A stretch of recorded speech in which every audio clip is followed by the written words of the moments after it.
At the start, a world attacked by a zombie virus is shown. It has wreaked havoc across the world. Nearly all of the world's humans have either died or been infected by the zombie virus. The government has kept the few remaining survivors in its facilities, much like prisoners. However, there are still 8% of survivors who did not go to the government camps and remain in their homes. Among these survivors, we find Rori, currently sitting in front of her husband's grave, crying. She had ended her husband herself because he had also been infected by the zombie virus and had become a zombie. As she weeps, she goes inside the house to find that her daughter, who had been attacked by her infected husband, is also dead. Weeping, she apologizes to her daughter for not being able to save her from the virus. Just as she was crying, her grief suddenly turned to fear as her daughter came back to life. But now she was no longer human but a zombie herself. This shocked Riley. But now she was forced to kill her daughter by shooting her in the head, as she had become a threat to everyone. She had destroyed her entire family with her own hands. This left her devastated. She fell into depression, and 2 years passed in this way. Rori hadn't yet recovered from her grief, and another major issue had arisen. Government organizations were now breaking into homes, removing survivors, taking them to their facilities, and forcibly keeping them there. Furthermore, if they saw any survivor or human outside who refused to obey their orders and enter the facility, they would brutally kill them. During such times, Ro took her gun and went out for a walk. His father-in-law tells him that walking close is dangerous when going far. A sad Rother tells his father-in-law, "When everything has been stolen, what's the danger?" Meanwhile, on the other side, we are shown a new character, Nova, who has escaped from a government facility and is being pursued by the facility's officers. He carries a bag with the facility's logo on it, suggesting he was escaping after stealing something from the facility. After injuring the government officers, he meets his friend in the woods. He tells his friend that he stole the serum from the facility that cures infected people, but he was shot while escaping. His friend tells him that if they both escape now, it will be easier for the agents to catch them. "Do one thing, give me your hat and run away." Nova didn't want to leave his friend. But his friend reminds Nova that his son urgently needs the serum right now, and he doesn't have time to think. He takes Nova's hat and Nova flees. Just then, government agents arrive nearby. Nova's friend tries to distract them by firing at them. One agent was more cunning.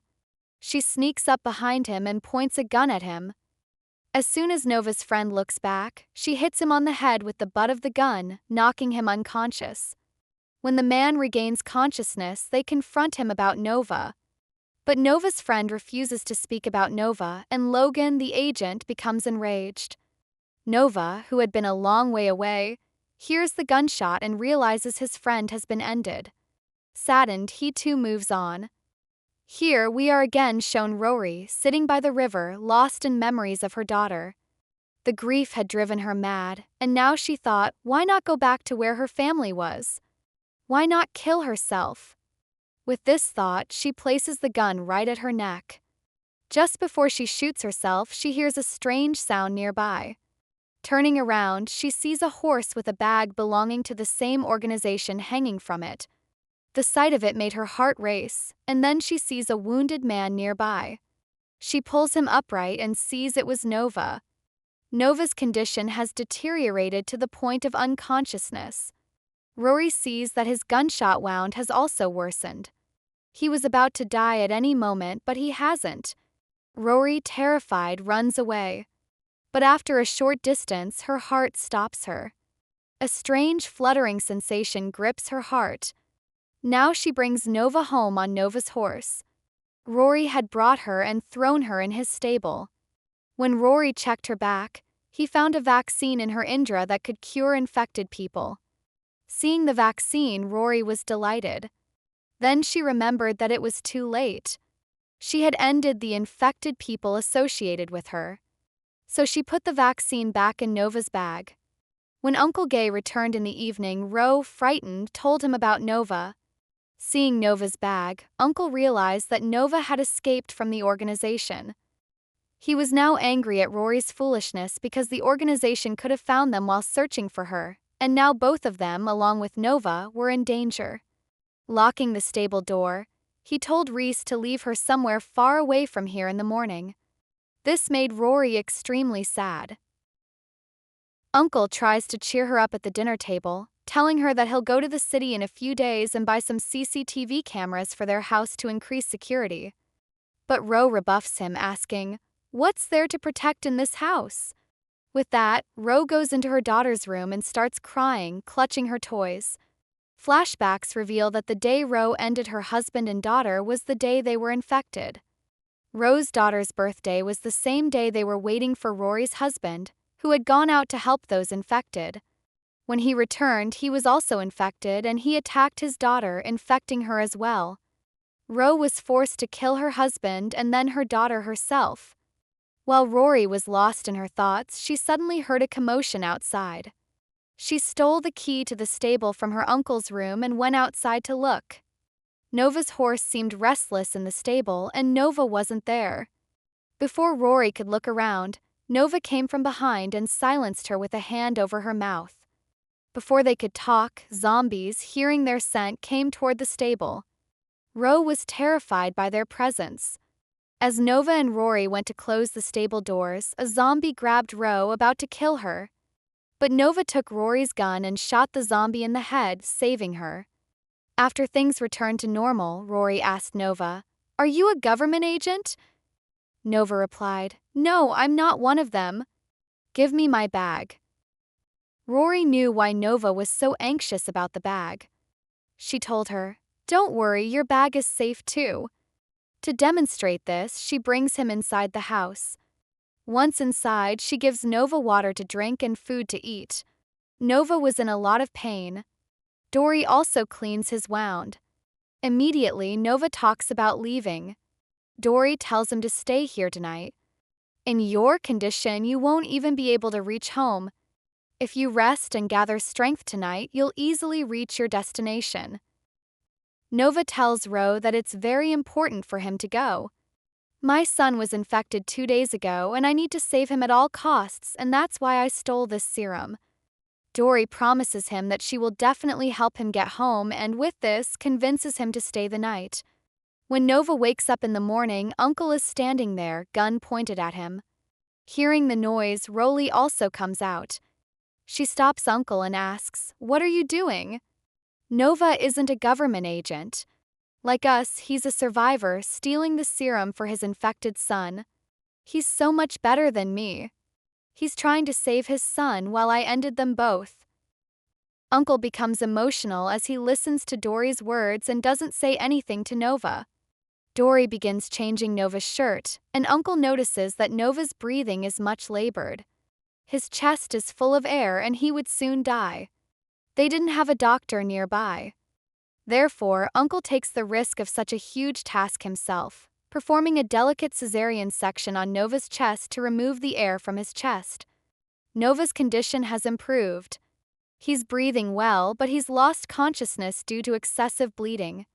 Seeing this, Dory understands that Nova won't be able to deliver the vaccine to his son. Raleigh decides that he will deliver this vaccine to Nova's son. Hearing this, Uncle scolds him, saying that she's not his daughter, for whom he would risk so much. While they were talking, the house alarms started ringing. Uncle went and saw on the CCTV cameras that 2 government agents were standing outside. These were Logan and his companions, who were already after Nova. Seeing this, Uncle quickly rushed inside and ordered Rory and Nova to leave, giving Nova a stamina injection. Rory didn't want to leave Uncle like this, so Uncle promised her that he would definitely come after her. Shortly after they fled, Logan and his companions arrived at their door. Upon arriving, they questioned Uncle about Nova. Uncle blatantly lied, saying that he lived alone and hadn't seen anyone come here in days. Here, Logan, the agent, asks him, "Why don't you stay at the camp?" He replies, "Because I don't want to leave my son and granddaughter, whose graves I've dug behind my house." He was lying very clearly, but just then, Agent Logan saw Nova and Rory's horse running away. He would deal with Uncle later. He now opens fire on them to capture them. Cole also shoots and kills several of his men to save Rori and Nova, but he too is hit by numerous bullets. Rori and Nova disappear from the agent's sight, and in a rage, Agent Logan approaches Uncle, electrocuting him and then tortures him to death. Logan's assistant was furious with his behavior. He had not even been ordered by the government to do such things to humans. He had ended countless people to satisfy his own evil desires. Finally, his assistant tells him, "I don't want to be a part of your crimes." Hearing this, Logan becomes enraged and decides to pursue Nova and Rori alone. We then see Nova and Rori approach the forest. Nova tells Rori to return home. "I'll go ahead." Hearing this, Rori replies, "No, I'll go with you to your home. I couldn't save my daughter and my husband. But I don't want to die with the guilt of not helping you save your son." Understanding her situation, Nova nods and gives her a spray that will make them inconspicuous, allowing them to reach their home easily. While they were talking, Logan approached them from behind and began firing at them from a distance. Another bullet struck Nova. Two were forced to flee on foot, hiding a short distance away. Nova knew he wouldn't be able to reach his home. Therefore, he explained the route to Rori's house and begged him to save his son's life. He handed him his bag and told him to run away. Now, Logan couldn't reach Rori. A wounded Nova then got up and mustered the courage to stop Logan. Logan attacked him again, but this time not with a gun but with his knife. Yet, Nova's urge to save his son was so strong that he didn't give up, even at the drop of a hat. Despite Logan having stabbed him in the stomach with a sharp stick, he snatched Logan's knife, stabbed him in the neck, and then electrocuted him with his own shotgun, finally killing him. On the other side, we see Rori running through the forest. It was night, and she was being chased by scores of zombies. She somehow managed to escape, falling and hiding behind a tree. She sprayed herself with anti-zombie spray. She then began running again. This time, a zombie, hearing her footsteps, stalked her, quickly charged from behind and attacked her. But Nori, with all her might, pinned it down, crushing its head with a nearby stone, finally killing it. Killing it felt like she had conquered the world. Relieved, she stood up and realized that the zombie had bitten her, and she would soon be infected. To her shock, she felt a wave of fear as if her daughter was waiting for her. Seeing this, she decided not to give up. She agreed. She resumed her journey towards Nova's house. Despite her deteriorating condition, she finally reached Nova's house by morning. She placed her bag on the doorstep and then turned back, knocking. Nova's mother had emerged from the other side of the door. Seeing Nova's bag on the doorstep, she anxiously asked Rori about Nova. Nova was unable to say anything and simply cried. Seeing this, Nova's mother realized that her son was dead. She took the drink, after which Rori ran to the riverbank, knowing that she would become a zombie and that staying with them could pose a threat to them. Sitting by the river, she again had a vision of her daughter about to meet her. Her daughter was waiting for her. With this thought in mind, she smiled, placed the gun under her neck, and shot herself, finally dying. Her eyes were shown changing at the last moment. This meant that if Glory hadn't ended herself, she would have become a zombie as well. But by killing herself, she had prevented the world from becoming another zombie. Subscribe to Muvo Reels, where every movie tells its story again.